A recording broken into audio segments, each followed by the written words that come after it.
Willkommen zu meinem Kanal. Heute hören wir die Geschichte Der geheimnisvolle Brief. Viel Spaß beim Zuhören. Der geheimnisvolle Brief. An einem sonnigen Morgen hat Lukas seinen Briefkasten überprüft. Er hat etwas ganz Unerwartetes gefunden. Einen alten, unscheinbaren Brief ohne Absender. Neugierig hat er den zerknitterten Umschlag geöffnet und den handgeschriebenen Text gelesen. In der Nachricht stand: Folge dem Pfad der Erinnerungen. Gleichzeitig hat er einen kleinen, rostigen Schlüssel entdeckt, der zwischen den Briefpapieren lag. Diese mysteriösen Hinweise haben in Lukas sofort ein starkes Gefühl geweckt, dass ein besonderes Abenteuer auf ihn wartet. Lukas hat an die vielen Erzählungen seiner Großmutter gedacht, die ihm immer von alten Geheimnissen und verborgenen Schätzen berichtet hat. Er hat beschlossen, diesem Hinweis zu folgen, denn er fühlte, dass die Vergangenheit noch immer lebendig ist. Mit klopfendem Herzen hat er seinen treuen Freund Benjamin und die abenteuerlustige Caroline angerufen. Benjamin, der stets ruhig und nachdenklich war, und Caroline, die immer mutig und lebensfroh auftrat, haben sofort zugesagt, ihn auf dieser Reise zu begleiten. Gemeinsam haben sich die drei in der kleinen Stadt, in der Lukas aufgewachsen ist, getroffen. Zuerst sind sie durch die verwinkelten Gassen spaziert, die mit Geschichte und Erinnerungen gefüllt waren. An jeder Ecke hat Lukas an seine glücklichen Kindheitstage gedacht, an den alten Spielplatz, wo er einst stundenlang gespielt hat, und an den kleinen Park, in dem seine Großmutter ihm Geschichten von vergangenen Zeiten erzählte. Die vertrauten Orte riefen ein warmes Gefühl in seinem Herzen hervor. Bald führte ihr Weg sie zu einem alten, verlassenen Haus, das früher oft von Lukas Großmutter besucht wurde.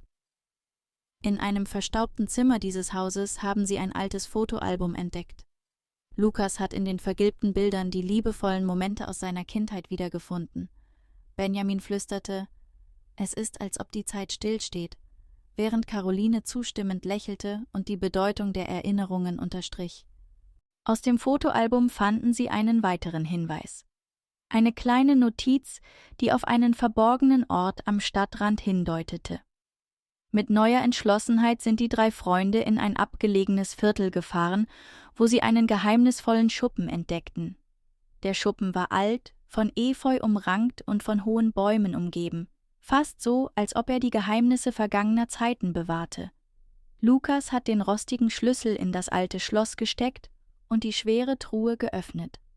Darin fand er ein vergilbtes Foto und einen handgeschriebenen Brief seiner Großmutter, der liebevolle Erinnerungen und Botschaften enthielt. In diesem Moment hat Lukas verstanden, dass der geheimnisvolle Brief ein Geschenk seiner Großmutter war, um ihn an seine Wurzeln zu erinnern. Er fühlte sich unendlich dankbar, denn in diesen alten Schätzen lag die Verbindung zu seiner Vergangenheit. Gemeinsam mit Benjamin und Caroline hat er unter der warmen Abendsonne im Park gesessen, den Brief in der Hand und das Herz voller Erinnerungen. Sie sprachen lange über die schönen Momente, die in jedem kleinen Hinweis des Lebens verborgen sind. Nachdem der Abend dämmerte, saßen sie in einem gemütlichen Café im Stadtzentrum und ließen die Erlebnisse des Tages noch einmal Revue passieren. Lukas erzählte von den Abenteuern seiner Kindheit und den Geschichten seiner Großmutter. Benjamin erinnerte sich an gemeinsame Kindheitsspiele und Caroline teilte ihre Hoffnungen für zukünftige Abenteuer. Die warme Atmosphäre des Cafés und der sanfte Schein der Straßenlaternen machten diesen Moment unvergesslich. In den darauffolgenden Tagen hat Lukas den Brief, den Schlüssel und die alten Fotos immer wieder hervorgeholt, um in ihnen Trost und Freude zu finden. Jedes Mal, wenn er den rostigen Schlüssel betrachtete, erinnerte er sich an das aufregende Abenteuer und das Versprechen seiner Großmutter, stets auf die Zeichen der Liebe zu achten. So hat er gelernt, dass wahre Schätze nicht aus Gold bestehen, sondern aus den liebevollen Erinnerungen, die das Leben so besonders machen. So endet die Geschichte des geheimnisvollen Briefs, der Lukas nicht nur auf ein spannendes Abenteuer geführt hat, sondern ihm auch gezeigt hat, wie wichtig es ist, seine Vergangenheit zu bewahren und die kleinen Wunder des Lebens zu schätzen. Wir haben die Geschichte Der geheimnisvolle Brief gehört. Ich hoffe, sie hat Ihnen gefallen. Wenn Ihnen das Video gefallen hat, denken Sie bitte daran, meinen Kanal zu abonnieren und ein Like zu hinterlassen. Bevor wir zu den Übungsfragen übergehen, können Sie das Video zurückspulen und die Geschichte noch einmal anhören, wenn Sie möchten. Was hat Lukas an dem Morgen in seinem Briefkasten gefunden? A. Einen alten, geheimnisvollen Brief. B. Eine Zeitung. C. Eine Einladung. D. Einen Prospekt. Richtige Antwort.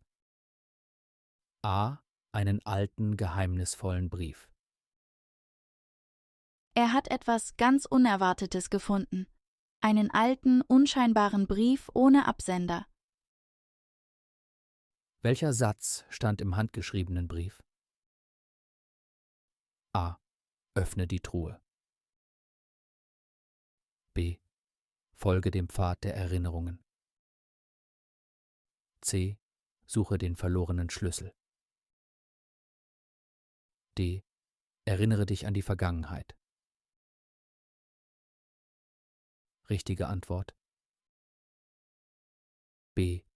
Folge dem Pfad der Erinnerungen. Neugierig hat er den zerknitterten Umschlag geöffnet und den handgeschriebenen Text gelesen. In der Nachricht stand: Folge dem Pfad der Erinnerungen. Welche Freunde hat Lukas um Hilfe gebeten? A. Nur Benjamin. B. Nur Caroline. C. Benjamin und Caroline. D. Er ist allein gegangen. Richtige Antwort. C. Benjamin und Caroline. Mit klopfendem Herzen hat er seinen treuen Freund Benjamin und die abenteuerlustige Caroline angerufen. Wo haben die Freunde den zweiten Hinweis gefunden? A. Im alten Briefkasten.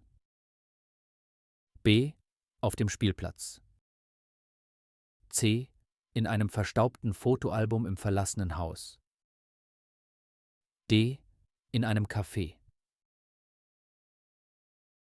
Richtige Antwort: C. In einem verstaubten Fotoalbum im verlassenen Haus. In einem verstaubten Zimmer dieses Hauses haben sie ein altes Fotoalbum entdeckt. Liebe Zuschauer, zuerst möchte ich euch für eure Mühe beim Deutschlernen gratulieren. Es ist nicht einfach, aber euer Einsatz ist wirklich toll. Vergesst bitte nicht, meinen Kanal zu abonnieren und das Video zu liken. Dieser kleine Support hilft mir, euch in eurem Deutschlernabenteuer mit nützlichen Inhalten zu unterstützen und weiter an eurer Seite zu sein. Bis zum nächsten Mal.